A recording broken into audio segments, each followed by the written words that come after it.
নামাজ পড়লে কি পশু মানুষ হয়ে যায়? তার চরিত্র ঠিক হইতে হবে। আসলে মানুষ চরিত্র হারিয়ে ফেলেছে। চরিত্রের অধপতনের কারণেই আমাদের মধ্যে আসছে পরম অশান্তি। আশিকে রাসূল হওয়ার প্রথমই শর্ত, আমাকে চরিত্রবান হইতে হবে, আমাকে মানুষ হইতে হবে। আমরা যদি মানুষ না হয় আমাদের পরিত্রাণ হবে না। হতে পারে। সুতরাং এখন থেকে প্রতি মুহূর্তে আমাদের খেয়াল রাখতে হবে, আসলে কি আমরা মানুষ হয়েছি? যদি মানুষ না হয় মৃত্যুর পর আমি কোথায় গিয়ে দাঁড়াবো? সুফি সাধকগণ বলেন এইরকম, কবর আযাবটা কি? আসলে তো বুঝে না। কবর আযাবটার উপমা দিয়া এইভাবে বলা যায়, যেমন মনে করেন আপনি জমিদার, আপনার অবাধ্য ছেলেকে আপনি ত্যায্য করে দিয়েছেন, আপনার এরিয়ার মাঝে একটা পাহাড়ে ঘর উঠে দিয়েছেন, তুমি আমার বাড়িতে থাকতে পারবে না, ওই ঘরে থাকো। ঝড় শিলাবৃষ্টিতে দমকা হাওয়ায় তার এই ঘরটা ঝড়ে উড়াইয়া নিয়ে গেছে, আর কোথাও মাথা গুজার ঠাঁই নাই ছেলের জন্যে।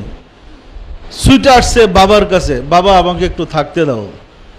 বাবা বলে, তুই আমার অবাধ্য সন্তান, আমার এখানে তোর স্থান নেই, আমার এখানে আসলে তোকে মেরে ফেলবো। প্রাণের বই আবার ছুটছে ওই ঘরের কাছে, মাথা গুজাইতে পারে কিনা। গিয়া দেখে ওইখানে ঘর নেই, ওই ঘরের কাছে দৌড়ে যায়, আবার বাবার কাছে আসে। রাস্তার মধ্যে শিলাবৃষ্টি, ঝড়, আর ঝড়ের তাণ্ডবে তার যে কষ্ট হচ্ছে এটাকে কবর আযাব বলে। অর্থাৎ ঘর বলতে আমি আপনার আমার দেহকে বুঝাইছি, আর পিতা বলতে মুর্শিদকে বুঝাইছি। যখনই অবাধ্য সন্তান মুর্শিদের কাছ থেকে দূরে সরে যায়, তার রুহটা ওই অবাধ্য অবস্থার কারণে ঘরে যায়, কিন্তু রুহু যখন ঘর থেকে বের হয়ে যায়, ঘরটা ভেঙে পড়ে মৃত্যুর পরে, তখন দেহটা পচে যায়, নষ্ট হয়ে যায়, পোকামাকড়ে খেয়ে ফেলে।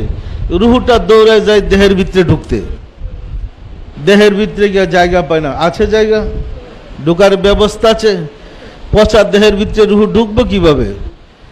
সুইটা আছে দৌড়ায় মুর্শিদের কাছে ঠাঁই পাওয়ার জন্য। মুর্শিদ বলে, তুমি অবাধ্য, সরো, জায়গা নাই। এই যে ছুটাছুটি আত্মার, একবার দেহের কাছে আর একবার মুর্শিদের কাছে, এই কষ্টটা কি বলে? কবর আযাব। আত্মার ওইভাবেই শাস্তি হয়। পরিষ্কার না? পরিষ্কার না?